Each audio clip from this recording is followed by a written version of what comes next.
bien-aimés dans le Seigneur, fidèles auditeurs et téléspectateurs de la fréquence inspirée. Vous êtes bel et bien dans l'émission En vérité, je vous le dis. Émission présentée par votre bien-aimé frère, Moses Bello Di Cristo.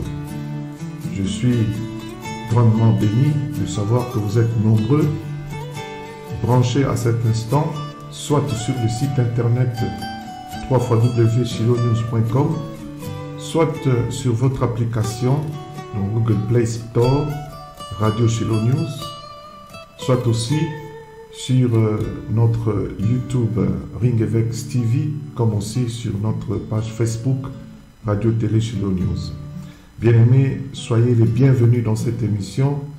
Je vous reçois dans le nom de Jésus-Christ et je vous demande aussi de me recevoir dans vos maisons, de me recevoir là où vous vous trouvez, en route ou que sais-je encore, pour que nous puissions ensemble passer un instant de gloire, un instant de partage, un instant d'édification dans le Seigneur Jésus-Christ. Et que toute la gloire soit donnée à notre Dieu, que toute la gloire revienne à notre Seigneur et Sauveur Jésus-Christ. Bien-aimés dans le Seigneur, dans cette émission dominicale qui est apostolique et prophétique, nous emmenons toujours un message inspiré du Saint-Esprit. C'est ainsi que nous soulignons à chaque fois que nous sommes en train de citer cette chaîne de diffusion des messages du royaume de Dieu.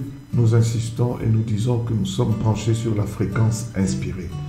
Nous attendons toujours que le Saint-Esprit puisse dire quelque chose, puisse parler et que nous puissions relayer cela vers le peuple de Dieu. Et je crois que cela est une bonne chose, est une chose merveilleuse qui sera aujourd'hui le partage de chacun de nous. Que le Seigneur soit béni pour cela. Alors, pour ce faire, vous avez appris sur nos pages, sur toutes les publications que nous avions faites ce matin pour annoncer cette émission, que nous avons un sujet intéressant que nous allons donc partager. Notre message de ce matin, bien-aimés dans le Seigneur, s'intitule simplement « Rendez-vous dans les eaux profondes ». Le message d'aujourd'hui est une invitation à tous les enfants de Dieu, n'est-ce pas, à un grand rendez-vous. C'est le rendez-vous dans les eaux profondes. Je crois que quelqu'un va se poser la question de savoir, mais pourquoi un rendez-vous et pourquoi ce rendez-vous n'aurait pas lieu sur la terre, mais il faut qu'il y ait ce rendez-vous dans les eaux profondes. Ne vous en faites pas, bien-aimés dans le Seigneur, par la grâce de Dieu, nous allons sûrement comprendre cela ensemble lorsque nous allons donc lire la parole de Dieu. Le Saint-Esprit aidant, nos esprits étant ouverts, nous serions toujours dans la grâce de comprendre les saintes Écritures. Alors, bien-aimés, pour ce faire, nous allons donc prendre nos Bibles et nous allons lire dans l'Ancien Testament d'abord, dans le livre du prophète Ézéchiel. Je vous invite donc à ouvrir dans Ézéchiel au chapitre 47 et nous allons lire du premier verset jusqu'au 5e verset.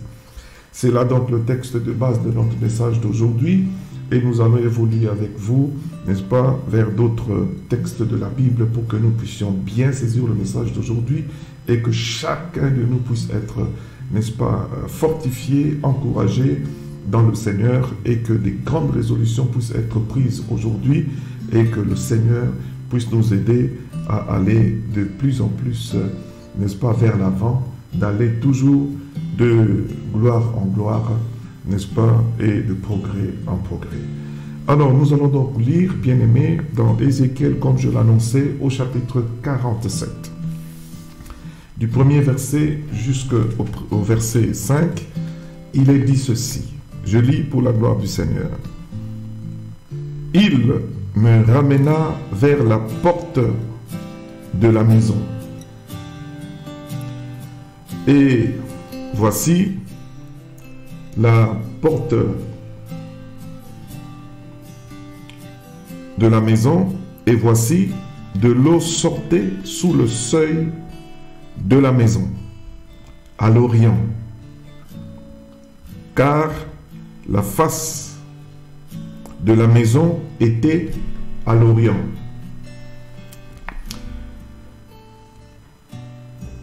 L'eau descendait sous le côté droit de la maison, au midi de l'autel. Il me conduisit par le chemin de la porte septentrionale, et il me fit faire le tour par dehors jusqu'à l'extérieur de la porte orientale, et voici l'eau coulait du côté droit. Lorsque l'homme s'avança vers l'orient, il avait dans la main un cordeau, et il mesura 1000 coudées. Il me fit traverser l'eau, et j'avais de l'eau jusqu'aux chevilles. Il mesura encore 1000 coudées, et me fit traverser l'eau, et j'avais de l'eau jusqu'aux genoux. Il mesura encore 1000 coudées, et me fit traverser, et j'avais de l'eau jusqu'aux reins. Il mesura encore 1000 coudées. C'était un torrent que je ne pouvais traverser, car l'eau était si profonde qu'il fallait y nager. C'était un torrent qu'on ne pouvait traverser. Parole du Seigneur. Bien-aimés, voilà donc le texte que nous sommes en train de partager aujourd'hui par la volonté de notre Seigneur et de notre Sauveur Jésus-Christ. C'est un texte bénissant que nous trouvons dans le livre du prophète Ézéchiel. Ce texte nous apprend une leçon formidable. Et c'est ce que nous aimerions bien approfondir aujourd'hui. Et vous avez lu que notre message est intitulé « Rendez-vous dans les eaux profondes ». C'est-à-dire qu'il y a un lieu de rencontre qui est préparé par le Seigneur, où le Seigneur est en train de nous attendre pour que nous puissions toucher aux choses qui dépassent tout entendement, pour que nous puissions nous retrouver dans un environnement où il nous sera donné de toucher à toutes les merveilles, de toucher, de palper les choses que l'œil n'aura jamais vues, des choses que l'oreille n'aurait jamais entendues, et des choses qui ne seraient jamais montées dans le cœur de l'homme. Dieu aimerait nous emmener dans ce monde des révélations, dans ce monde, n'est-ce pas, de la puissance, n'est-ce pas, de la main de l'Éternel. Dieu voudrait nous emmener si haut, dans cette altitude, n'est-ce pas, bien-aimé dans le Seigneur, cette altitude, je dirais, spirituelle, où nous allons donc être portés par le Seigneur, de manière à ce que tout ce qu'il nous a donné comme mission puisse être fait, non pas par nous-mêmes, non pas par notre force, non pas par notre puissance, mais que lui-même soit celui qui prend en charge de manière extraordinaire tout ce qui nous est donné d'être fait sur la terre. Ainsi, nous pourrons être des instruments dans les mains de Dieu, des instruments efficaces, des instruments formidables qui réalisent des prouesses que jamais l'homme ne pourrait être en mesure de réaliser. Bien-aimés dans le Seigneur, nous allons donc essayer de comprendre ce texte un peu plus en profondeur.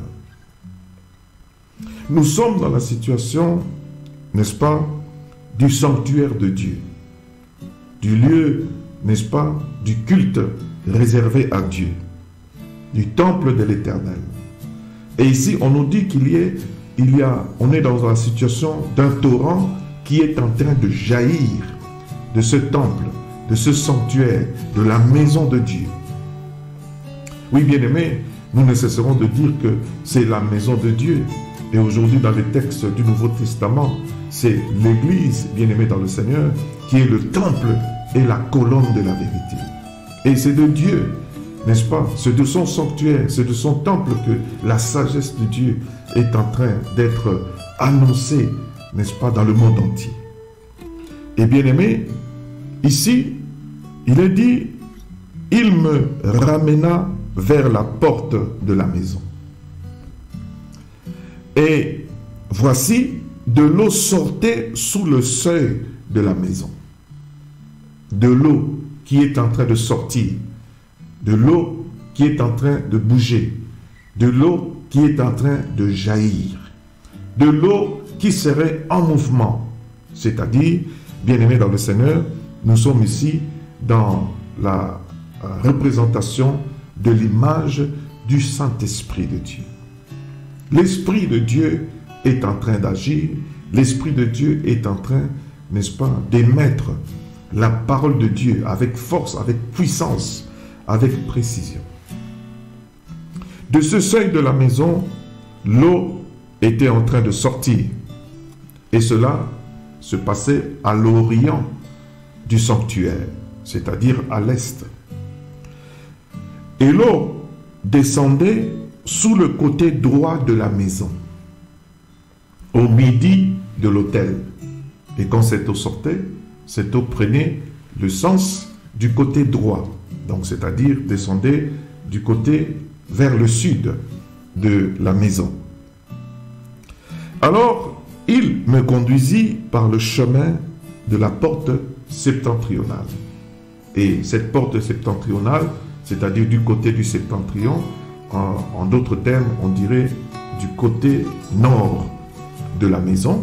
C'est par là que, n'est-ce pas, l'homme me conduisit et m'accompagna vers l'extérieur.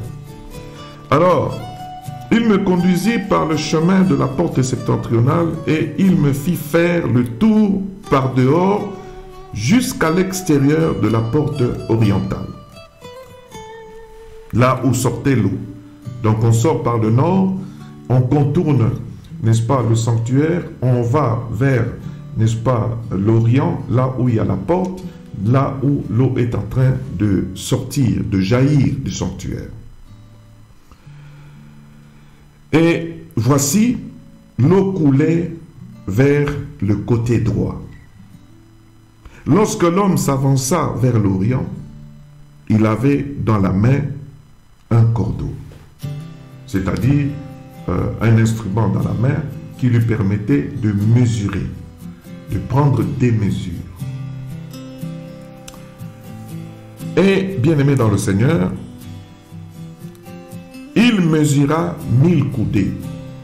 En réalité, selon les recherches qu'on fait souvent dans les textes, on trouve qu'une coudée pouvait ressembler à peu près 50 cm.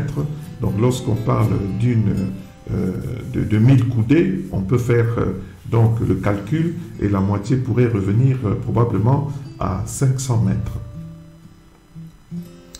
Alors bien aimé, lorsque il fit cette première mesure sur 1000 coudées,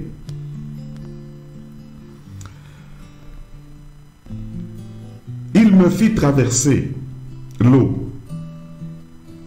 Et le constat qui a été fait, j'avais de l'eau jusqu'aux chevilles. C'est le premier point, le point de départ. Donc, vous vous représentez qu'il y a cette eau qui est en train de sortir du sanctuaire. Et puisque l'eau est en train de sortir sans arrêt, cette eau est en train de former un grand cours d'eau. Mais lorsque vous calculez dans la longueur des 1000 premières coudées et que vous traversez ou vous entrez dans cette eau, à cette distance-là, l'eau ne pourra être qu'à la hauteur de vos chevilles. Mais l'eau continue toujours à couler. Mais l'eau continuera, sera seulement au niveau de vos chevilles. Et si l'eau est au niveau de vos chevilles, c'est-à-dire que vous serez dans l'eau qui coule, mais vous serez aussi en mesure de continuer à marcher d'une manière ou d'une autre. Vous pouvez marcher, faire des pas, mais étant déjà dans l'eau. Et il mesura encore, pour une deuxième fois cette fois-ci, dans une longueur de 1000 coudées, et il me fit encore traverser.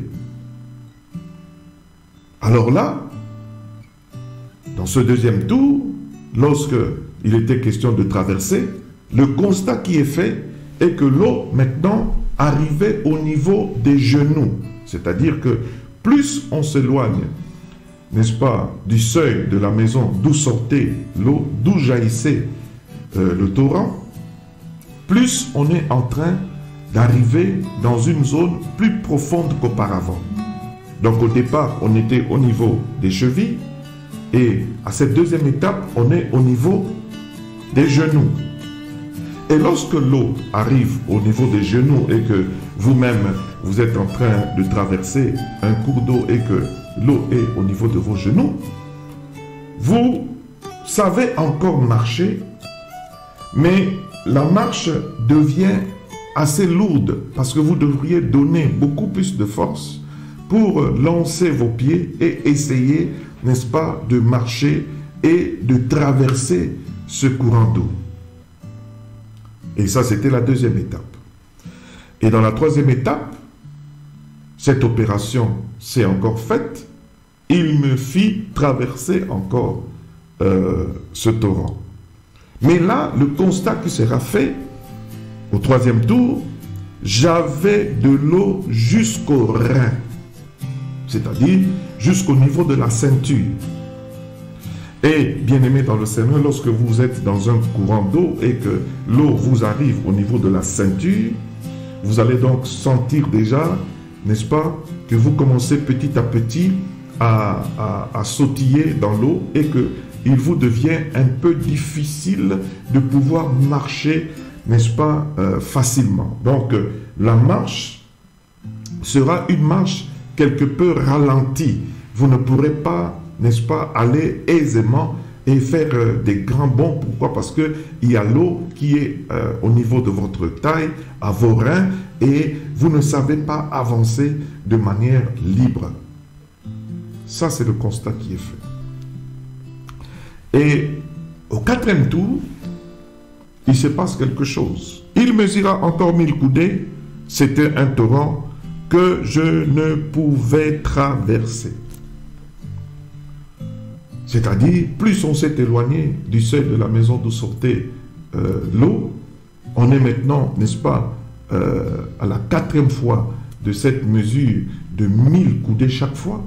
Et là, à ce niveau-là, il me fit traverser et je ne suis pas en mesure de traverser. Je me rends compte que je ne sais pas traverser. Pourquoi? Car l'eau était si profonde.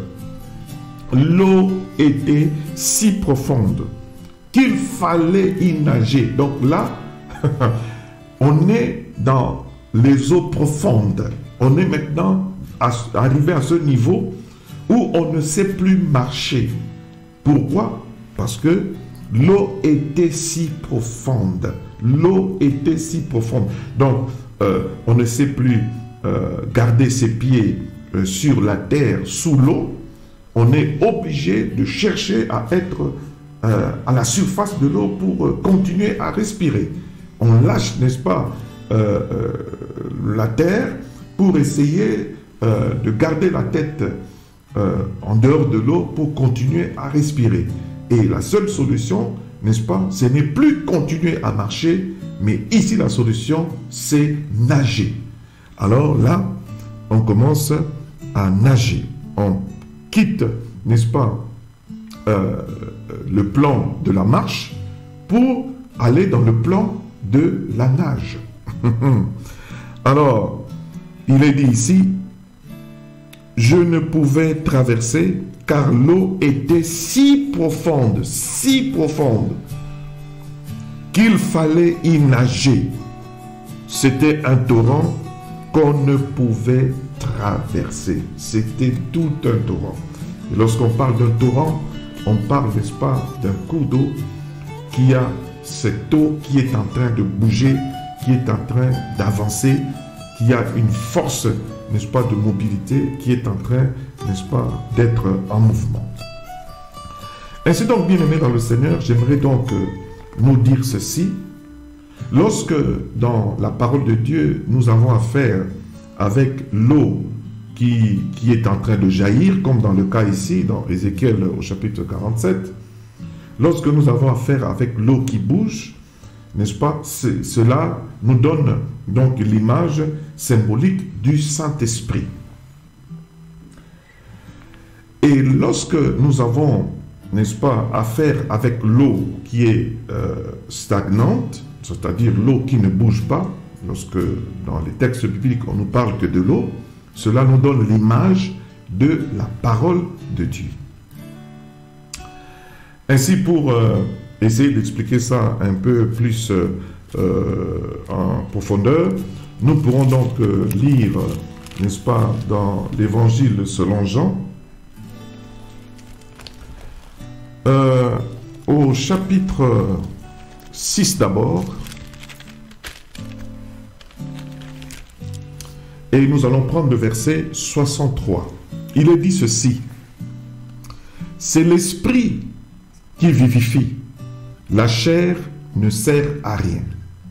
Les paroles que je vous ai dites sont esprit et vie. Les paroles, c'est-à-dire qui viennent de la part de Dieu, seraient en réalité l'esprit et la vie. Ainsi, nous rejoignons toujours l'apôtre Jean dans son évangile au commencement, lorsqu'il est en train de parler, n'est-ce pas, de la parole, dit qu'au commencement était la parole était avec Dieu et la parole était Dieu. C'est dans cette parole qu'il y avait, n'est-ce pas, la vie, et cette vie était donc la lumière qui venant dans le monde éclaire tout homme. Donc, le mystère est dans cette parole, et en réalité, les paroles que Jésus-Christ est en train de donner, n'est-ce pas, sont des paroles qui communiquent la vie, sont des paroles qui sont, n'est-ce pas, soutenues par le Saint-Esprit pour donner la vie. Et lorsque nous lisons dans les textes par rapport au chapitre 7, du verset 37 au verset 39, toujours de l'évangile de Jean, nous lisons ceci: le dernier jour, le grand jour de la fête, Jésus, se tenant debout, s'écria: si quelqu'un a soif, qu'il vienne à moi et qu'il boive. Celui qui croit en moi, des fleuves d'eau vive couleront de son sein, comme dit l'Écriture. Des fleuves d'eau vive couleront de son sein. Et dans le verset 39e, il y a donc l'explication de cela. Lorsqu'on a affaire à des eaux qui sont en mouvement. Il dit cela de l'esprit que devaient recevoir ceux qui croiraient en lui, car l'esprit n'était pas encore, parce que Jésus n'avait pas encore été glorifié. Voilà.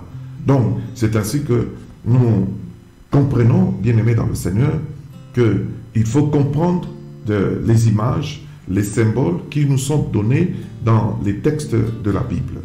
Et lorsqu'on nous parle de la parole tout court, n'est-ce pas, on nous parle donc simplement de l'eau, n'est-ce pas? Mais lorsque cette eau est en mouvement, cette eau est jaillissante, alors on nous symbolise par là le Saint-Esprit.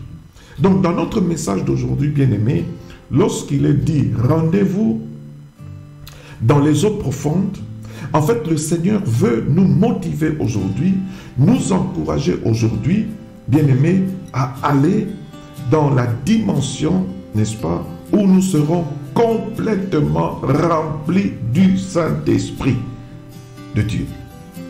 Être rempli du Saint-Esprit de Dieu. Rempli veut dire que, bien-aimé, on a commencé par un début et on a atteint une certaine mesure, et cette mesure n'a fait qu'augmenter jusqu'à la moitié, jusqu'à dépasser la moitié et jusqu'à déborder. Donc le rendez-vous, le lieu du rendez-vous, le lieu où Dieu est en train de nous appeler en matière, n'est-ce pas, de communion avec le Saint-Esprit, c'est le lieu le plus avancé possible. C'est le lieu du débordement. C'est le lieu de la profondeur. Il faudrait bien, n'est-ce pas, avancer dans l'intimité avec le Saint-Esprit jusqu'à ce lieu où nous allons perdre tout sens de marche et que nous allons changer notre manière de nous mouvoir par la nage. Nous devons donc nous déconnecter de la terre et nous laisser maintenant conduire, n'est-ce pas, par la puissance qui est dans ce torrent, par la puissance qui est dans l'eau, par la puissance qui va nous mener. C'est là que nous serons entraînés, n'est-ce pas, dans les vagues qui sont créées dans ce courant-là. Et c'est là le lieu du rendez-vous. C'est là le lieu, n'est-ce pas, mystérieux de la révélation. C'est là le lieu où, n'est-ce pas, le Saint-Esprit veut nous avoir, veut nous porter main forte de manière que nous voyons, n'est-ce pas, l'Éternel Dieu agir de manière extraordinaire. Et pour ce faire, bien-aimés, il faut que nous avancions dans ce que nous sommes en train d'entretenir comme relation avec le Saint-Esprit. Oui, bien-aimés, nous avons vu dans le texte d'Ézéchiel au chapitre 47 qu'il y a un début à tout. Et dans la première étape de la mesure du niveau de l'eau qu'il y avait dans le torrent, nous avons vu que l'eau était arrivée au niveau des chevilles. Et qu'au niveau des chevilles, on sait encore marcher. Même si l'eau était en mouvement, on sait encore marcher. C'est-à-dire que l'homme qui marche dans l'eau, c'est comme celui qui est dans le Seigneur, un enfant de Dieu, puisqu'il marche déjà dans le courant, dans le torrent, il est déjà dans l'eau qui est en train de bouger, c'est-à-dire que c'est déjà un enfant de Dieu qui a reçu, n'est-ce pas, par la grâce du Seigneur, le don de l'Esprit. Il a déjà reçu le don de l'Esprit. L'Esprit de Dieu est déjà, n'est-ce pas, en lui, est avec lui. Il est déjà dans le Seigneur. Parce qu'il est dans le courant qui jaillit de la maison de Dieu, qui jaillit du sanctuaire de Dieu. Donc c'est quelqu'un qui est déjà en conformité avec, n'est-ce pas, la parole de Dieu. C'est quelqu'un qui est déjà dans le Seigneur. C'est quelqu'un qui est déjà, n'est-ce pas, engagé dans la voie du Seigneur. Ce torrent-là, c'est la voie du Seigneur. C'est la voie, n'est-ce pas, qui est régie par le Saint-Esprit de Dieu. La personne se trouve déjà dans le Seigneur, la personne est déjà dans le Seigneur, la personne avance déjà dans le Seigneur, mais son niveau de communion avec, n'est-ce pas, l'eau qui est en train de bouger, c'est-à-dire ici, son niveau de communion, d'intimité avec le Saint-Esprit est un niveau qui n'atteint que le niveau des chevilles.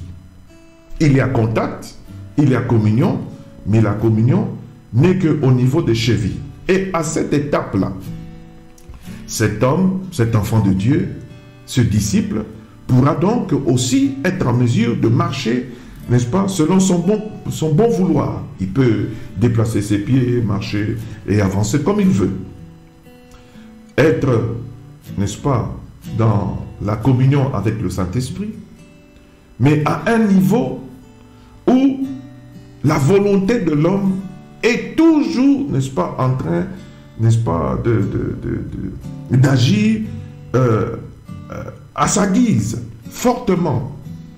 Et cela, bien aimé dans le Seigneur, nous permet de comprendre l'image que le Seigneur nous donne dans ce texte du prophète Ézéchiel, au chapitre 47, l'image des chevilles. Alors, lorsque nous parlons de chevilles dans la vie spirituelle et dans le Seigneur Jésus-Christ, nous retrouvons les chevilles dans Éphésiens au chapitre 6, bien aimé dans le Seigneur, et nous retrouvons cela au verset 15. Au verset 15, bien aimé, il nous est dit, mettez pour chaussure à vos pieds le zèle que donne l'évangile de paix. Mettez pour chaussure à vos pieds le zèle que donne l'évangile de paix. Ainsi, bien aimé, vous savez que quand quelqu'un est nouvellement dans le Seigneur, n'est-ce pas, c'est vraiment la joie. La joie d'être libéré, la joie d'être sauvé, la joie d'avoir son nom inscrit dans le livre de vie, la joie de goûter dans ses premiers pas de la vie en Jésus-Christ aux choses de Dieu. Et souvent, on est très content, on est dans la joie, on a reçu le Seigneur, on est engagé dans la vie de foi, on côtoie, n'est-ce pas, les milieux de ceux qui ont été dans la foi avant, on est vraiment zélé.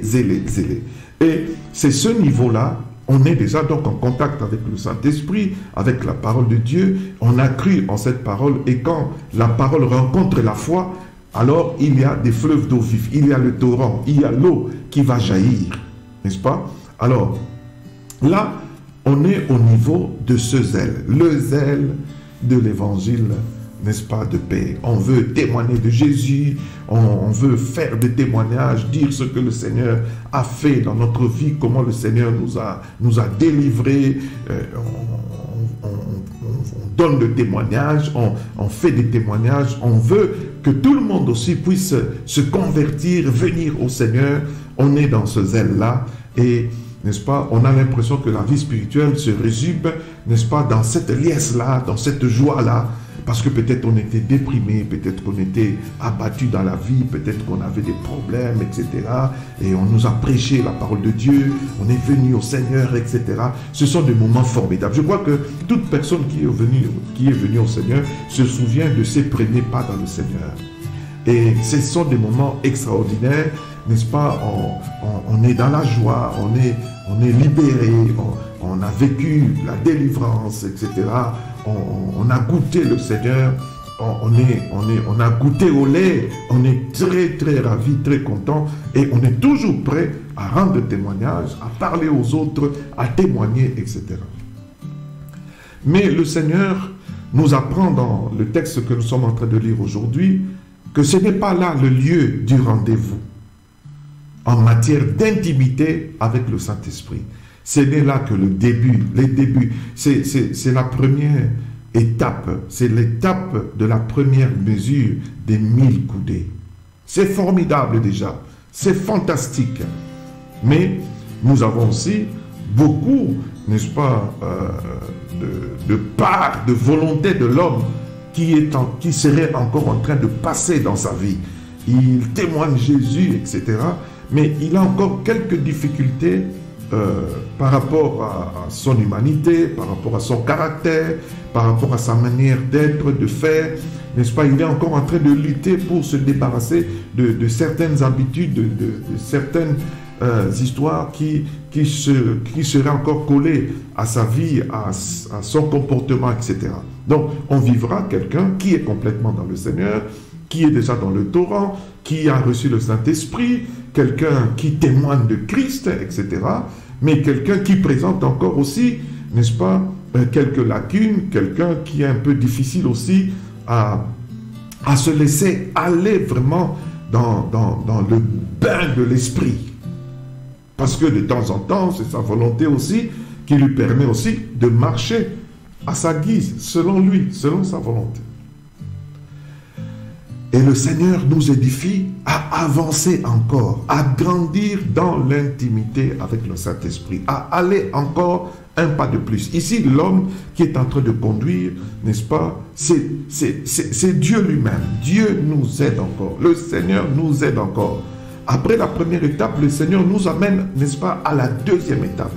Après avoir goûté au lait, Dieu nous amène encore à la deuxième étape. Vous allez voir, après un certain temps d'euphorie, de liesse, etc., nous allons être amenés maintenant dans une étape beaucoup plus différente de la première. Cette étape sera beaucoup plus profonde que la première étape. Et dans cette deuxième étape, l'eau quittera le niveau des chevilles et l'eau atteindra le niveau de nos genoux. Et lorsqu'on parle de genoux, bien-aimés dans le Seigneur, alléluia, bien-aimés, nous allons comprendre donc que Dieu nous aurait amenés dans notre parcours spirituel, dans notre vie spirituelle, Dieu nous aurait amenés à accéder à un niveau où, bien-aimés, nos genoux seront concernés. Nos genoux seront concernés. Alléluia.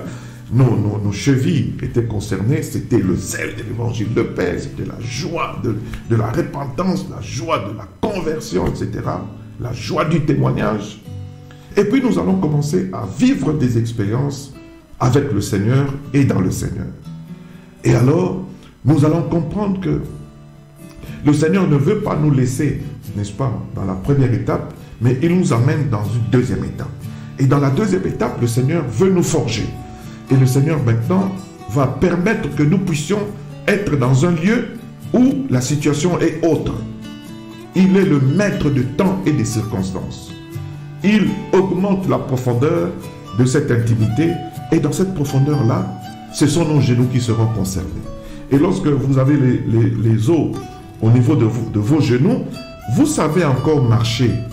Mais vous commencez à marcher difficilement. Vous sentez qu'il faut vraiment porter, n'est-ce pas, vos pieds avec une certaine force pour avancer. C'est-à-dire que cela revient à dire que ce que vous auriez voulu vraiment faire, tel que vous le faisiez encore à la première étape, quand l'eau était au niveau de vos chevilles, cela ne se fait plus facilement. Ça devient un peu difficile. Donc pour que vous manifestiez votre propre volonté, cela devient difficile à vous-même de manifester votre propre volonté. Vous sentez, bien-aimés dans le Seigneur, que le Seigneur commence lui-même à prendre, si vous voulez, n'est-ce pas, le dessus, n'est-ce pas, sur votre volonté.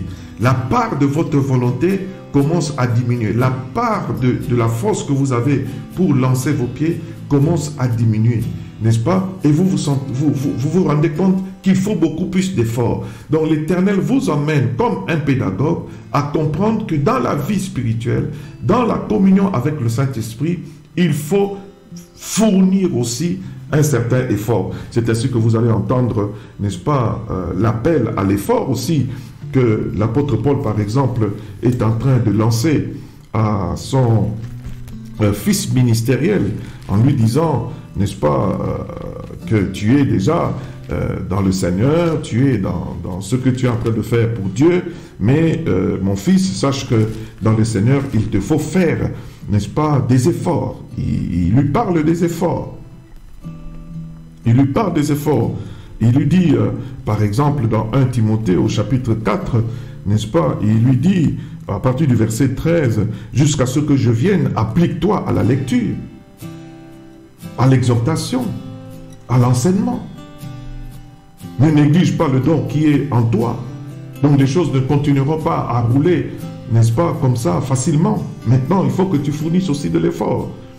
Et qui t'a été donné par prophétie, avec l'imposition des mains de l'Assemblée des Anciens. Ça, c'était le départ, le début. Occupe-toi de ces choses. Donne-toi tout entier à elles. Occupe-toi. Investis-toi. Fais aussi quelque chose. Donne-toi tout entier en elle, à elle, afin que tes progrès soient évidents pour tous. Veille sur toi-même et sur ton enseignement. Persévère dans ces choses. Car en agissant ainsi, tu te sauveras toi-même et tu sauveras ceux qui t'écoutent. Donc c'est le moment aussi de faire des efforts, de se concentrer. Tu es dans le Seigneur, tu es dans ce que tu fais, mais il faut faire aussi des efforts. Il faut fournir des efforts. Il faut pas croire que dans le Seigneur, on continuera toujours à te servir toutes choses devant toi et que cela se continuerait comme ça. Et maintenant, le Seigneur apprend à son enfant à fournir des efforts, à donner plus pour pouvoir avancer. Alors, bien-aimés dans le Seigneur, les genoux nous représentent, n'est-ce pas, ces efforts de prière. C'est à cette étape-là le Seigneur nous apprend maintenant que pour avancer dans le Seigneur, pour avancer dans la relation avec lui, il faut apprendre à être en communion avec Dieu, à parler à Dieu. C'est là que nous apprenons le besoin. Il y a un certain moment, tu essaies de faire quelque chose, ça ne marche pas convenablement. Le Seigneur t'appelle à la prière.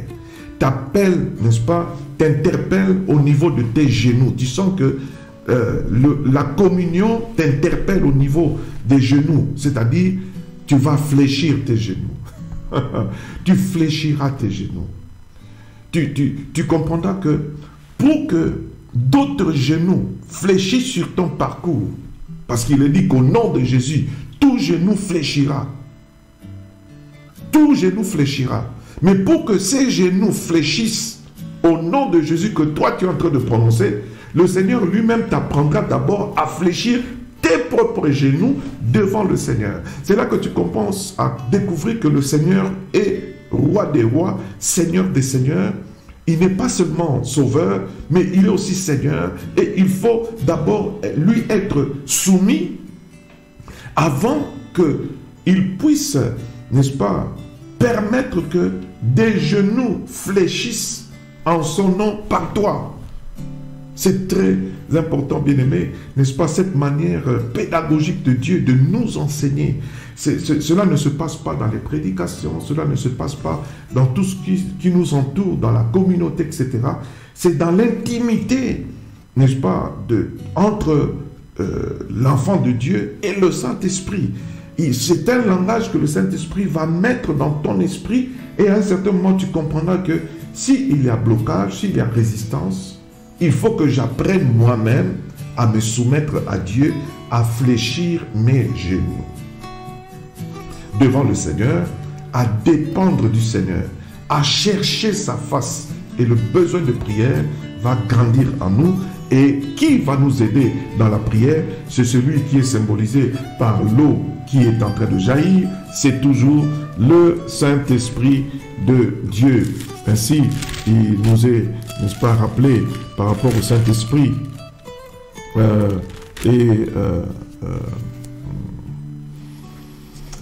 Et la prière, dans Romains au chapitre 8, verset 26, il nous est rappelé l'œuvre du Saint-Esprit, ou bien l'apport du Saint-Esprit en matière de prière dans notre vie.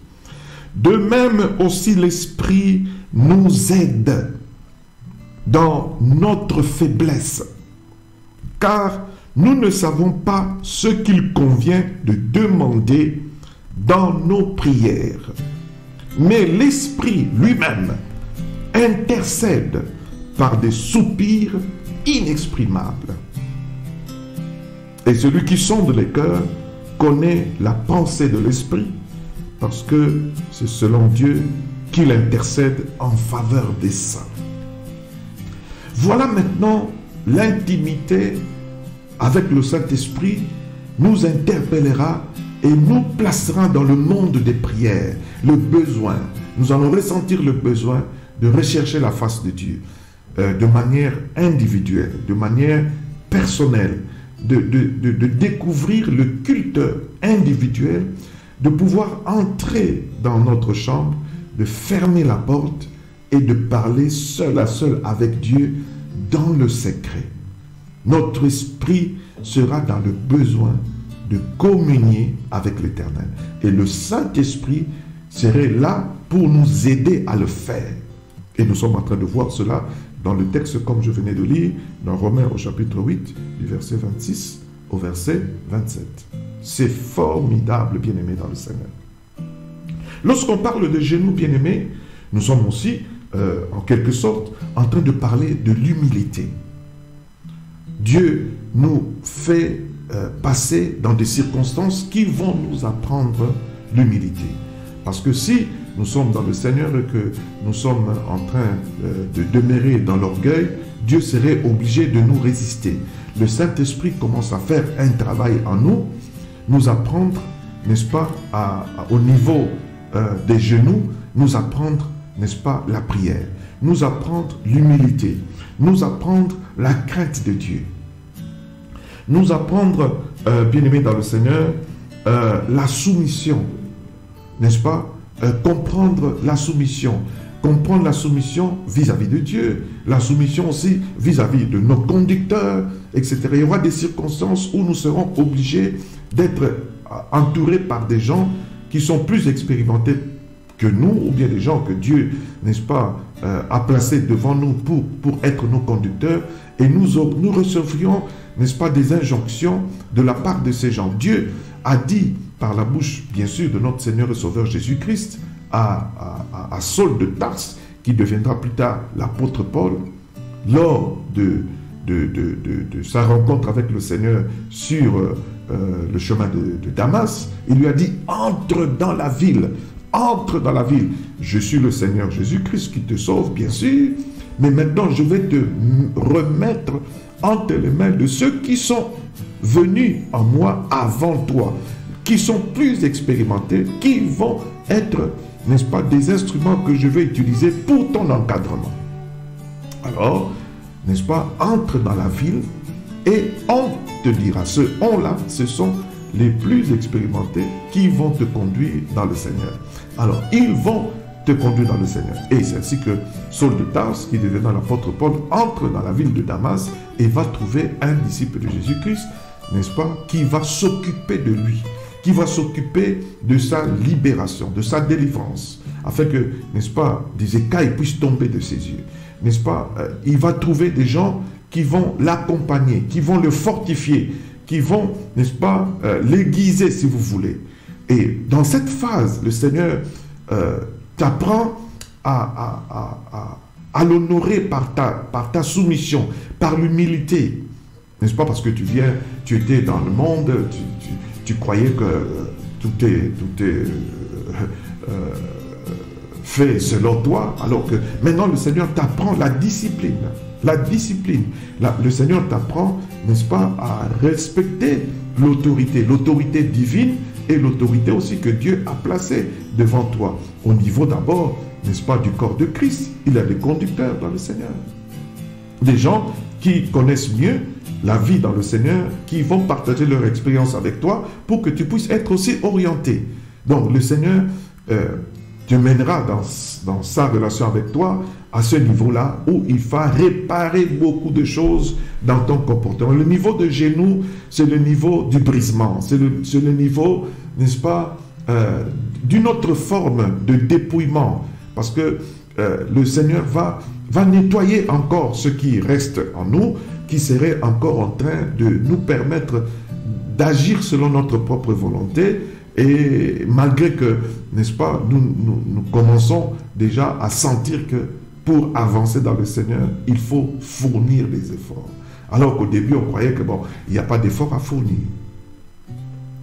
C'est ça, n'est-ce pas, le niveau des genoux que le Seigneur veut nous enseigner aujourd'hui.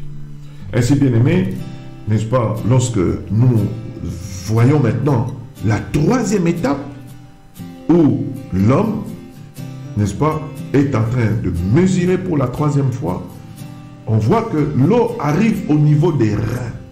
Le niveau des reins, c'est-à-dire à la ceinture.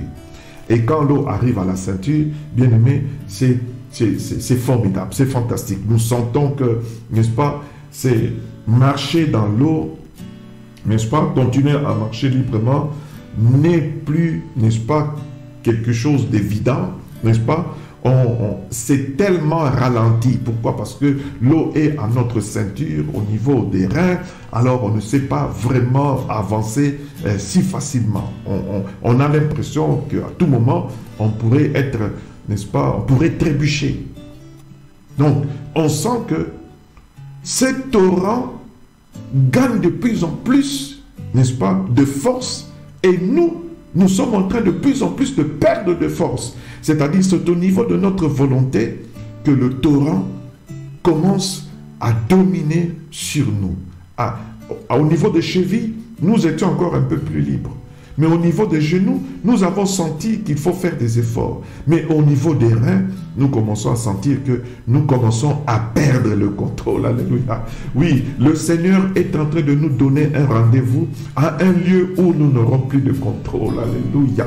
Où ce ne serait plus notre volonté qui va, n'est-ce pas, déterminer les choses, parce qu'il a défini dans sa parole que ce n'est ni par la force, ni par la puissance, mais c'est par mon esprit, dit l'Éternel Dieu des armées. Si tu veux voir les merveilles de Dieu, il faut que l'esprit puisse agir, n'est-ce pas, de manière parfaite. Et pour que l'esprit agisse de manière parfaite, Dieu lui-même, qui est le maître des temps et des circonstances, serait en train de te mener, n'est-ce pas, à cette dimension de manière graduelle, pédagogique, jusqu'à ce que, n'est-ce pas, tu sentes que la force de ta volonté est en train, n'est-ce pas, d'échapper même à ton propre contrôle, mais c'est le torrent qui est en train de gagner, n'est-ce pas, de l'ampleur sur toi-même. C'est formidable. Je bénis Dieu, n'est-ce pas, pour cela. Et bien aimé, lorsque l'eau est arrivée au niveau des reins, l'image des reins, bien aimé, c'est cette image qui nous est rappelée, bien entendu, toujours dans l'épître de Paul aux Éphésiens, et que nous pouvons, n'est-ce pas, retrouver dans Éphésiens chapitre 6, au verset 14. Au verset 14, il est dit, « Tenez donc ferme, ayez à vos reins la vérité pour ceinture. » Donc, quand l'eau arrive au niveau de nos reins, l'eau arrive au niveau de la ceinture, je bénis Dieu pour cela, bien aimé, alors, il s'agit de la vérité. Alléluia.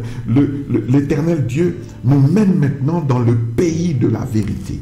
Alors, l'Éternel qui nous a appris le brisement, qui nous a appris la vie des genoux, la vie des prières, solliciter, n'est-ce pas, la grâce de Dieu dans tout ce que nous sommes en train de faire.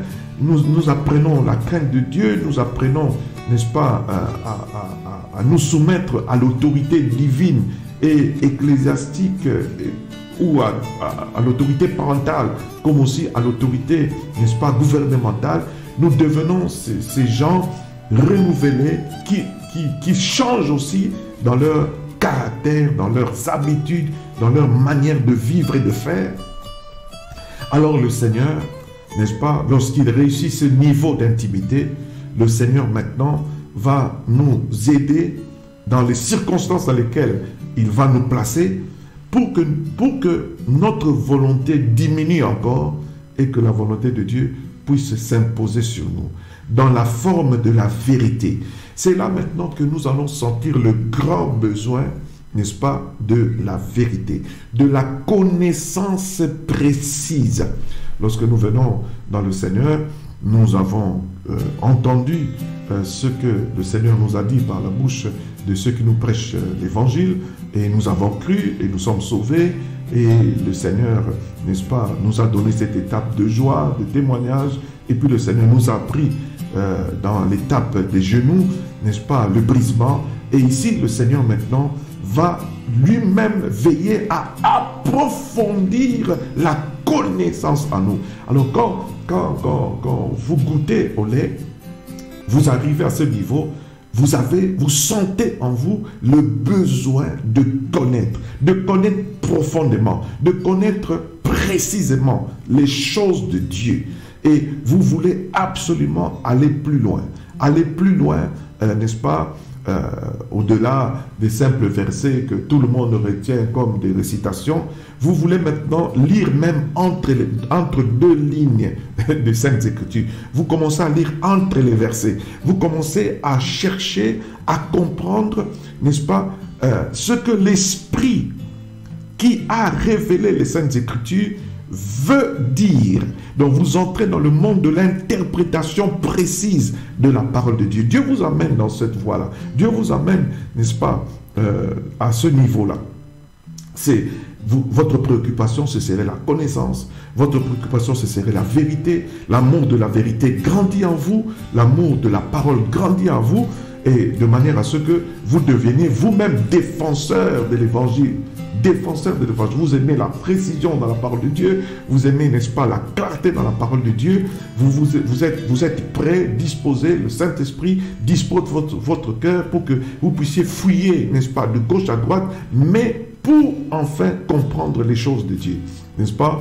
Lorsque vous invoquez Dieu, n'est-ce pas, c'est pour que Dieu vous révèle les choses cachées, celles que vous ne connaissiez pas auparavant. Ce besoin de la vérité, ce besoin de vivre, de connaître la vérité et de vivre la vérité. Là maintenant, vous prenez la résolution que votre vie reflète vraiment la vérité. Quand on vous regarde, quand on vous vit, on sent que cette personne est une personne humaine, est une personne, n'est-ce pas, semblable au commun des mortels, mais quelqu'un qui met en pratique la parole de Dieu, qui veut vraiment être pratiquant des choses qu'elle connaît de la part de Dieu. Et c'est là que le Saint-Esprit aimerait vous emmener. Et quand vous avez l'eau au niveau de vos reins, au niveau de la ceinture, bien aimé, c'est-à-dire que vous commencez à haïr le mensonge. Vous commencez à haïr le péché. Pourquoi? Parce que, bien aimé, lorsque vous avez une ceinture à vos reins, bien aimé, vous êtes sécurisé par rapport à la nudité. Si vous êtes en train de porter un pantalon sans ceinture, votre pantalon peut tomber encore, donc votre nudité peut être révélée. Mais quand vous avez la ceinture, quand vous mettez la ceinture, bien aimé, cela fixe les habits sur vous, cela fixe les choses sur vous. Vous êtes saint comme on dit, vous avez une ceinture, n'est-ce pas? Vous êtes dans la zone de sécurité par rapport au péché, par rapport à l'ignominie, par rapport, n'est-ce pas, à la honte, par rapport, n'est-ce pas, aux choses que Dieu est en train de réprouver dans sa parole. Donc, plus vous aimez la vérité, plus vous protégerez du péché, plus vous haïrez le péché, plus vous vous éloignerez du péché, plus, n'est-ce pas, votre nudité, parce que la nudité, c'est l'image du péché. Vous savez que quand Adam et Ève ont péché, n'est-ce pas, et que la gloire de Dieu qui les revêtait les aurait quittés, le premier constat qu'ils ont fait, ils se sont rendus compte qu'ils étaient nus. Donc le péché, n'est-ce pas, est révélé par cette nudité. L'état de nudité, c'est l'état de péché. Alors, quand vous remettez la ceinture, qui est la vérité, qui est Jésus-Christ, parce que Jésus déclare lui-même, n'est-ce pas, je suis le chemin, la vérité et la vie éternelle. Alors, si vous revêtez maintenant cette ceinture, qui est Christ, n'est-ce pas, qui vous a franchi du péché, qui vous rachète du péché, qui vous lave dans son sang, et que vous-même, vous aimez la vérité, vous voulez vivre la vérité, bien aimé, vous allez vous mettre à l'abri du péché. C'est-à-dire que votre nudité ne sera pas vue, n'est-ce pas, facilement, parce que vous avez appris, le Saint-Esprit vous a appris à connaître la vérité, à aimer la vérité, à pratiquer la vérité, et vous êtes beaucoup plus protégé par rapport à la nudité. Et vous-même, vous défendez désormais la vérité. Vous défendez, n'est-ce pas, les vertus de Dieu. Parce que Dieu nous a appelés, n'est-ce pas, à annoncer ses vertus. Vous commencez à annoncer les vertus de Dieu. C'est ça, n'est-ce pas, l'image de la vérité, de la ceinture que vous avez. N'est-ce pas? Et c'est très important, bien aimé dans le Seigneur, que nous puissions comprendre cette étape. L'étape où, n'est-ce pas, le Saint-Esprit nous aide à nous éloigner du mal, à nous éloigner du péché, à nous conduire de manière vraie, que nous soyons véridiques dans ce que nous pensons, dans ce que nous disons, dans ce que nous faisons. Nous passons du côté de Dieu pour défendre les vertus, pour défendre la vérité, pour défendre, n'est-ce pas, ce qui est droit, ce qui est convenable, ce qui édifie, n'est-ce pas, bien-aimé dans le Seigneur, selon que le Seigneur nous dit que nous allons donc être renouvelés dans notre intelligence afin que nous puissions être en mesure de discerner toutes choses. C'est ce que je vous lis, bien-aimés dans le Seigneur, dans Romains au chapitre 12, n'est-ce pas?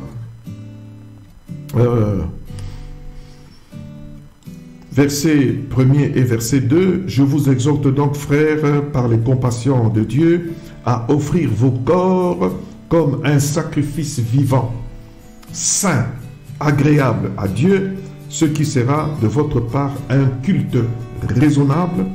Ne vous conformez pas au siècle présent, mais soyez transformés par le renouvellement de l'intelligence, afin que vous discerniez quelle est la volonté de Dieu, ce qui est bon, agréable et parfait. » Donc le Saint-Esprit maintenant vous amène dans cette dimension où vous savez discerner qu'est-ce qui est bon, qu'est-ce qui est, n'est-ce pas, agréable et qu'est-ce qui est parfait. Et que vous-même, n'est-ce pas, vous ne livrez plus votre corps à n'importe quoi, mais au contraire, vous êtes devenu un vrai adorateur en esprit et en vérité, et que vous êtes vous-même déjà, bien-aimé, en train d'offrir votre corps comme un sacrifice vivant, saint et agréable, qui sera de votre part un culte, n'est-ce pas, raisonnable. N'est-ce pas, le culte, ce n'est pas seulement quand on va dans la communauté avec les frères, les sœurs, ensemble, chanter, danser. Le culte, n'est-ce pas, est permanent dans la vie d'un disciple de Jésus-Christ. Le culte permanent ici, n'est-ce pas, la manière permanente d'offrir à Dieu, n'est-ce pas, ce sacrifice vivant, c'est de tenir notre corps, n'est-ce pas, dans la sainteté. C'est tenir notre corps, bien-aimé dans le Seigneur, loin du péché. C'est un culte déjà raisonnable que nous sommes en train de rendre à notre Dieu. Donc le culte, c'est pas seulement on attend le dimanche quand on va se réunir quelque part pour qu'on appelle ça culte. Le culte est permanent. Je parle ici d'un culte qui est permanent. Je ne parle pas d'un culte qui est fixé en un temps donné et puis après quand on termine ce culte-là, n'est-ce pas, on n'a plus de culte. La vie spirituelle, n'est-ce pas, est permanente. Le temple de Dieu, n'est-ce pas, n'est plus un bâtiment. Le temple de Dieu, c'est notre corps. C'est là qu'habite le Saint-Esprit. Donc, si le Saint-Esprit habite dans notre corps et que son temple est notre corps, donc le culte est permanent dans ce temple-là. N'est-ce pas? Comme il a été dit dans le tabernacle que, n'est-ce pas, les lampes du chandelier devraient donc rester allumées de manière permanente. Et le vrai culte est un culte qui est permanent en nous. Le vrai culte est un culte qui est permanent en nous. Ce n'est pas un culte temporaire fixé un dimanche, je ne sais pas moi, de 8h à 10h, et puis après c'est fini toute la semaine, il n'y a pas culte, ou bien encore un culte le mercredi, etc. Beaucoup de gens comprennent le culte dans ce sens-là.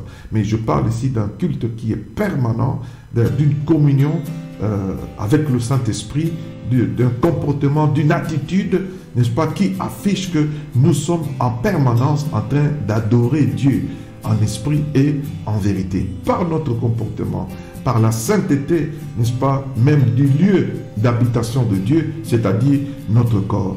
Et là, le Seigneur est en train de nous aider, n'est-ce pas, à ne pas nous conformer au siècle présent. Nous allons sentir que, n'est-ce pas, il y a beaucoup de vagues, de messages dans le monde, qu'il y a beaucoup de doctrines à gauche et à droite, et le Seigneur, le Saint-Esprit, commencera à nous aider maintenant, à nous fixer dans la vérité, à faire la part des choses, à discerner les choses, à choisir ce qui est bon, agréable et parfait à Dieu, à ne pas prendre du n'importe quoi, à faire la part des choses. Et c'est à ce niveau-là, bien aimé, que le Seigneur est en train de nous appeler, n'est-ce pas, en passant, parce que maintenant, nous passons à cette dernière étape merveilleuse, cette dernière étape où le Seigneur nous a fixé, n'est-ce pas, le rendez-vous qui a fait que nous puissions parler de notre message d'aujourd'hui en termes de rendez-vous dans les eaux profondes. Où est-ce que Dieu veut t'emmener? Où est-ce que Dieu est en train de t'attendre? Où est-ce que le Saint-Esprit est en train de t'attendre? Où est-ce que le Saint-Esprit veut t'avoir réellement? C'est dans les eaux profondes. Et dans les eaux profondes, ici nous sommes, n'est-ce pas, dans la quatrième étape. La quatrième étape, alléluia. Première étape, deuxième étape, troisième étape, quatrième étape. La première étape, c'est l'étape des chevilles. La deuxième étape, c'est l'étape des genoux. La troisième étape, c'est l'étape des reins, de la ceinture. Et la quatrième étape, bien-aimé, c'est l'étape, n'est-ce pas, miraculeuse. C'est l'étape des merveilles. C'est l'étape, n'est-ce pas, du changement total. C'est l'étape, n'est-ce pas, où l'éternel Dieu est en train de nous attendre. C'est le lieu de notre rendez-vous. Que quelqu'un, n'est-ce pas, puisse dire Amen là où il est et que le Saint-Esprit puisse, n'est-ce pas, lui donner la conviction, n'est-ce pas, de ne pas rester à la première étape, à l'étape de cheville, de ne pas rester à la deuxième étape, l'étape des genoux, de ne pas rester à la troisième étape, n'est-ce pas, l'étape des reins, mais à franchir maintenant la quatrième étape. La quatrième étape, bien-aimé dans le Seigneur, c'est là le lieu du rendez-vous, c'est là le lieu, bien-aimé dans le Seigneur, le lieu des merveilles, le lieu des miracles, le lieu, n'est-ce pas, de la main puissante de Dieu. C'est là le lieu de tout ce qui est illimité dans le Seigneur. Alors là, nous vivons que tout est possible, que tout est possible, que tout est possible à celui qui croit. C'est là que le Saint-Esprit se sert de nous alors de manière où nous sommes nous-mêmes dépassés de voir ce que le Saint-Esprit est en train de nous dire, ce que le Saint-Esprit est en train de nous montrer, ce que le Saint-Esprit est en train de nous donner, de méditer, d'avoir, n'est-ce pas, de faire, de réaliser. C'est formidable. C'est le lieu où Dieu est en train d'attendre quelqu'un qui est en train de me suivre maintenant. C'est le lieu du rendez-vous. Il y a un rendez-vous bien-aimé dans le Seigneur. Il y a un rendez-vous bien-aimé dans le Seigneur. Tu ne pourras pas toujours rester au lait. Tu ne pourras pas toujours rester aux choses simples. Tu ne pourras pas toujours rester sur quelques versets mémorisés. Non, non, non. Il y a plus que ces versets-là que tu as mémorisés. Il y a plus. Dieu t'amène dans des circonstances, n'est-ce pas, qui vont t'aider. Les circonstances de la vie sont souvent des circonstances, n'est-ce pas, qui ne nous arrangent pas toujours, etc. Mais ce sont des circonstances, c'est l'école de Dieu. Il fallait telle circonstance pour que tu comprennes telle chose. Il fallait telle histoire pour que tu comprennes telle histoire. C'est la manière pédagogique de Dieu de nous faire avancer, de nous laisser grandir, de créer en nous le besoin de l'intimité parfaite avec le Saint-Esprit pour que le Saint-Esprit prenne complètement contrôle de nous, parce que Dieu voudrait nous amener à cette dimension, n'est-ce pas, de grand aigle, à cette attitude inaccessible, n'est-ce pas, bien-aimé dans le Seigneur. Et ici, aujourd'hui, il a pris l'image, bien entendu, des eaux profondes, Bien-aimé, lorsque nous constatons dans la nature, n'est-ce pas, il y a des gens qui font la pêche, par exemple, au bord de la rivière, etc. Bon, ils ramassent quelques poissons, ils tirent quelques poissons avec l'hameçon, etc.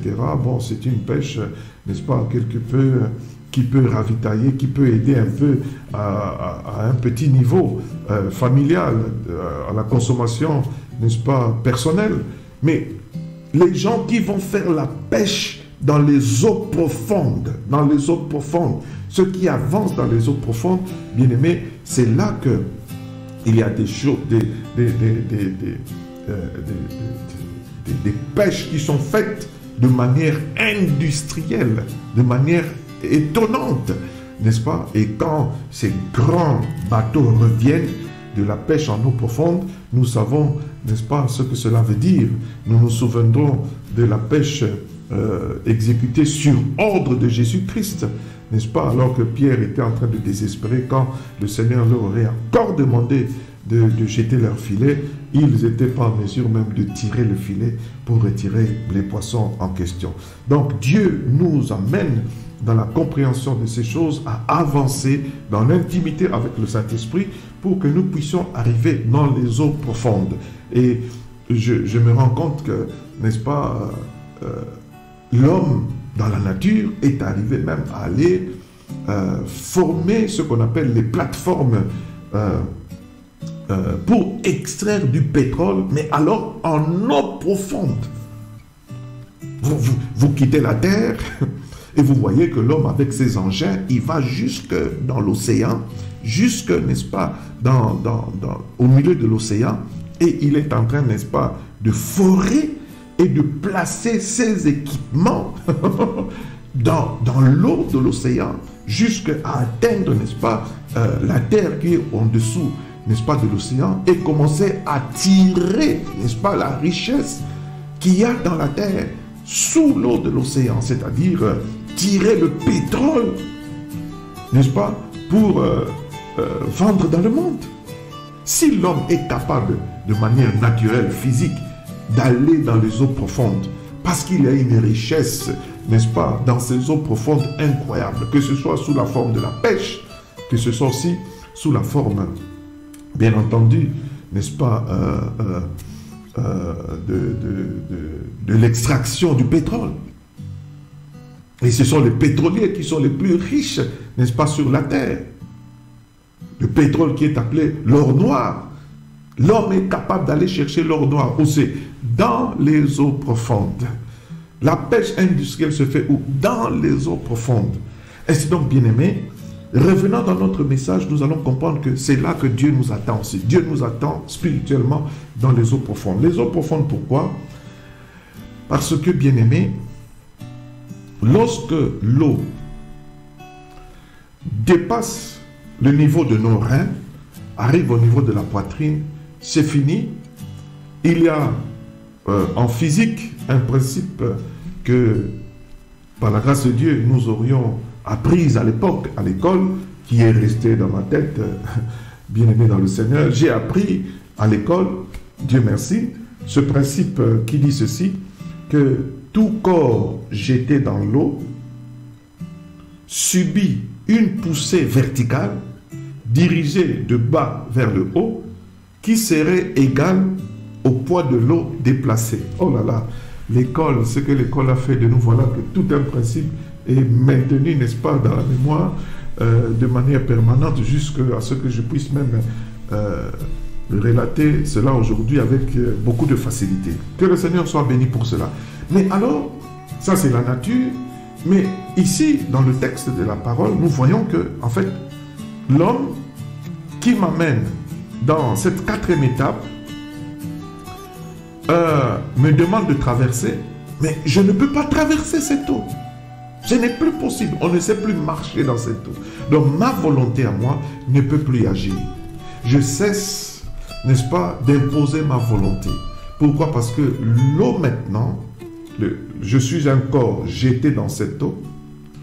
Et, n'est-ce pas, mon corps, de manière physique, de manière naturelle, subit une poussée verticale dirigée de bas vers le haut, c'est-à-dire mon corps sera poussé vers le haut, automatiquement, et par la force qui correspond au poids de l'eau que mon corps a déplacé. Quand on me jette dans l'eau, je déplace une certaine quantité d'eau. Et cette certaine quantité d'eau-là, ce poids de cette eau-là, n'est-ce pas, c'est la force qui me permet, n'est-ce pas, d'émerger, de sortir, n'est-ce pas, de l'eau et de me maintenir au-dessus. Et ce principe-là, bien-aimé, c'est ce qui se passe ici dans la parole de Dieu, dans Ézéchiel au chapitre 47, n'est-ce pas?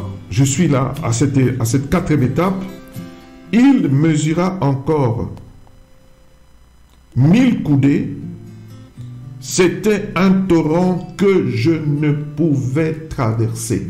Cela veut dire que par moi-même, par ma volonté, j'étais incapable, n'est-ce pas, de marcher. Ma volonté n'était plus à l'ordre du jour. Alléluia. Car l'eau était si profonde. Donc, je suis dans la zone de la profondeur. Je suis dans les eaux profondes. Alléluia. Qu'il fallait y nager. Donc, je cessais de marcher. Alors, quand vous marchez, bien que vous soyez dans l'eau, vous êtes en contact avec la terre. C'est ainsi que je disais que votre humanité continue à se manifester. Ce contact avec la terre symbolise votre humanité qui continue à agir. Mais votre volonté va toujours en diminuant plus vous êtes en train d'avancer dans l'intimité avec le Saint-Esprit. Plus vous avancez dans le torrent, votre volonté commence à diminuer. Mais à ce niveau, à cette quatrième étape, le Seigneur vous emmènera maintenant à cette étape incroyable, à cette étape magnifique où vous allez maintenant vivre, n'est-ce pas, l'inattendu. Vous décollez automatiquement, selon le principe que je venais de vous donner, vous décollez automatiquement de la terre, vous perdez tout contrôle avec la terre, parce qu'il y a maintenant une force qui vous pousse vers le haut. Et quand vous êtes poussé vers le haut, bien-aimé dans le Seigneur, c'est là, bien-aimé, que vous commencez maintenant à vivre, n'est-ce pas, une toute autre expérience. Vous étiez dans l'expérience de la marche, maintenant le Seigneur vous amène dans l'expérience de la nage. Or, si vous êtes dans un torrent qui est en train de couler, il y a une force déjà dans l'eau qui est en train de couler, et maintenant, il y a cette force du torrent qui vous emmène maintenant. Vous commencez à nager, c'est-à-dire tout votre corps est dans l'eau, mais est maintenu au-dessus pour vous permettre d'avancer, d'avancer. Et vous allez voir que marcher dans l'eau, vous aurez pris beaucoup de temps, mais nager vous prend moins de temps pour faire une certaine distance. C'est ainsi que le Saint-Esprit vous amène dans cette étape où vous commencez maintenant à vous laisser entraîner par lui. Par le courant de ce torrent. Vous êtes entraîné par le courant de ce torrent. Plus vous vous laissez entraîner par le courant de ce torrent, plus vous allez, n'est-ce pas, faire un parcours extraordinaire avec le Seigneur. Un parcours extraordinaire avec Dieu.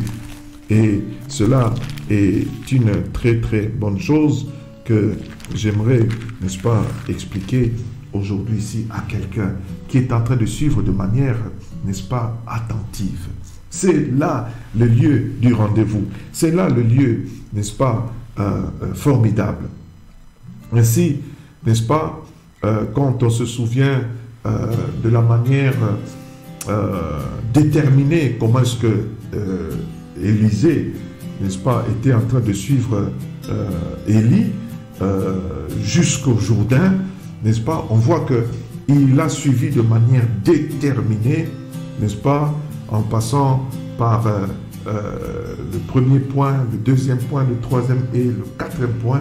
Et c'est seulement au bout, n'est-ce pas, de sa détermination qu'il verra aussi quelque chose d'extraordinaire, qu'il sera, n'est-ce pas, dans la grâce de voir comment Dieu était en train d'élever, n'est-ce pas, d'enlever, pardon, Élie, et que le manteau qui lui sera, n'est-ce pas, rendu sur la terre, lui permettra maintenant d'entrer dans la dimension de l'extraordinaire, dans la dimension miraculeuse, dans la dimension où, n'est-ce pas, l'œil n'aurait pas vu ces choses, l'oreille n'aurait pas entendu ces choses, l'oreille, n'est-ce pas, le cœur n'aurait pas médité ces choses. C'est un lieu de rendez-vous où Dieu est en train de nous attendre. Et puisque Élisée était révélé, était déterminé, il savait qu'il ne faut pas rester à Gilgal. Il ne faut pas rester, n'est-ce pas, au point de départ. Il faut avancer, franchir toutes les étapes et aller jusqu'au bout. Le Seigneur nous a toujours éduqués en disant que celui qui tiendra bon jusqu'au bout, c'est celui-là qui vaincra. Donc, il y a un lieu. Il faut que toute personne, n'est-ce pas, puisse comprendre dans ce message que la vie avec le Seigneur est une vie qui grandit. La grâce, n'est-ce pas, qui nous a été faite, ne nous demande pas d'être limité au point de départ de cette grâce-là. Il faut grandir dans la grâce. même si quelqu'un entrait dans la grâce ministérielle, même si vous commencez nouvellement dans le ministère, ne restez pas à l'étape, n'est-ce pas, embryonnaire du ministère. Même si vous entrez dans le ministère, Dieu vous fait la grâce et que vous êtes établi, n'est-ce pas, par Dieu dans le ministère, même dans le ministère, le Seigneur continue à édifier, n'est-ce pas, son serviteur, à édifier, n'est-ce pas, son instrument. Vous grandirez toujours dans la grâce aussi ministérielle, n'est-ce pas? Et si vous comprenez cela, vous allez toujours être, n'est-ce pas, à la recherche, n'est-ce pas, de la dimension, du lieu de rendez-vous où Dieu est en train de vous attendre, où, n'est-ce pas, Dieu lui-même prendra en charge, n'est-ce pas, les choses qu'il vous a confiées, de manière à ce que ces choses ne marchent plus par votre dynamisme, par votre motivation, par votre force, par vos propres moyens, etc. Non, non, non, non, non. Le Seigneur vous attend quelque part. Il est à ce lieu-là où vous allez sentir que ce n'est ni par la force, ni par la puissance, mais c'est l'Esprit de Dieu qui agit. Et pour que vous y arrivez, bien-aimés dans le Seigneur, c'est votre détermination. La détermination d'Élisée, n'est-ce pas, d'aller jusqu'au bout et de voir les merveilles de Dieu lorsque son père serait enlevé. Et la détermination, bien-aimés, d'aller de l'étape des chevilles jusqu'à l'étape, n'est-ce pas, de la nage. N'est-ce pas, quitter, n'est-ce pas, l'étape de la marche jusqu'à aller dans l'étape, n'est-ce pas, de la nage. Quitter l'étape où notre propre volonté détermine les choses, à l'étape où seule la volonté de Dieu, la volonté du Saint-Esprit est en train de nous conduire, est en train de nous mener, n'est-ce pas, dans les merveilles de l'Éternel, dans la grandeur de l'Éternel, dans l'excellence de l'Éternel, dans, n'est-ce pas, les choses formidables que l'Éternel a réservées qui puissent être vécues par nous. Alors nous allons témoigner du Seigneur, nous allons témoigner de la bonté de Dieu, nous allons témoigner de la grandeur de notre Dieu. Alors, nous pourrons, n'est-ce pas, nous déplacer, nous aurons la communion parfaite avec Dieu, nous aurons, n'est-ce pas, nos progrès seront complètement évidents et nous allons sentir que, oui, servir Dieu est une bonne chose, mais servir Dieu ne peut pas se faire par nous-mêmes. Le servir Dieu, ça ne se fait que par le Saint-Esprit lui-même. Et quand c'est le Saint-Esprit qui prend le contrôle de ce que nous sommes en train de faire, alors nous allons donc aussi vivre de grandes choses. Dieu ne peut pas, n'est-ce pas, accomplir des merveilles par nous si, n'est-ce pas, notre humanité, notre volonté est trop présente dans ce que Dieu aimerait faire. C'est comme le courant, n'est-ce pas, passe convenablement dans un conducteur qui est le moins possible en train de résister à ce passage-là.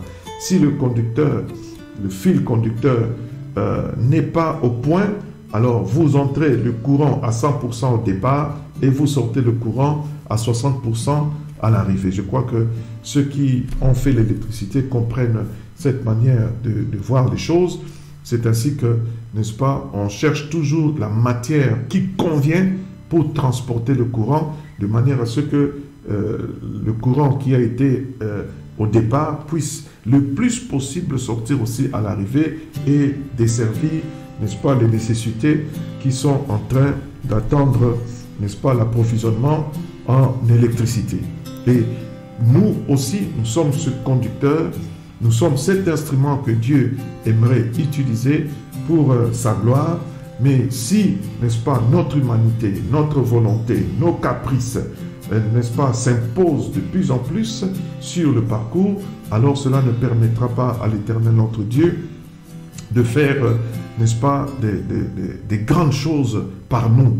Nous ne serons pas efficaces assez pour accomplir la volonté de notre Seigneur et de notre Sauveur. Mais si, n'est-ce pas, par la grâce de Dieu, bien-aimés, nous laissons conduire par l'Esprit, alors les merveilles de Dieu seront manifestes dans notre vie. Dans ce sens, bien-aimé, je crois que quelqu'un est en train de suivre et cette personne est bénie. Je crois que tu es béni, bien-aimé, dans le Seigneur. Dans la vie de Jésus, on ne reste pas stagnant. Dans la vie de Jésus, on ne se contente pas, n'est-ce pas, d'être dans le Seigneur et de stagner, n'est-ce pas, de tourner en rond dans ces débuts-là. Beaucoup de gens sont venus dans le Seigneur, mais ils croient que être sauvé suffit. Non, le lieu du rendez-vous n'est pas seulement à la porte, là où nous avons été sauvés, là où nous avons été reçus par le Seigneur.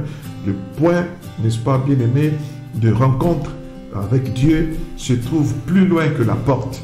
Imaginez-vous, le tabernacle avait aussi une porte dans le parvis. Et cette porte du tabernacle était à l'Orient, comme nous venons de le lire ici. La porte, n'est-ce pas, de la maison, du sanctuaire était à l'Orient. Le tabernacle aussi avait la porte, l'unique porte à l'Orient. Mais lorsque vous entrez dans la porte, vous avez des étapes. Vous avez l'étape, bien entendu, de l'autel de sacrifice qui est dans le parvis. Et puis vous avez l'étape de la cuve d'airain qui est devant la tente d'assignation. Et puis vous avez dans la tente d'assignation 2 compartiments. Le premier compartiment appelé le lieu saint, où vous avez le chandelier et la table de pain de proposition et, n'est-ce pas, l'autel des parfums. Et puis vous avez la deuxième chambre qui est le deuxième compartiment, où vous avez bien entendu, n'est-ce pas, l'arche de l'alliance avec le propitiatoire. Et c'est là, bien-aimé dans le Seigneur, c'est là, à cette dernière étape, qu'il y a, n'est-ce pas, la rencontre avec Dieu. Le lieu, c'est la tente d'assignation, c'est la tente de la rencontre. Voilà la porte qui est dehors. Et puis, il y a l'autel de sacrifice, la cuve d'airain, et puis la première chambre, le premier compartiment qui est le lieu saint, et c'est dans le lieu saint des saints, bien-aimé, qu'il y a, n'est-ce pas, le propitiatoire sur lequel on place le sang au-dessus de l'arche de l'alliance. C'est là que se manifeste l'alliance.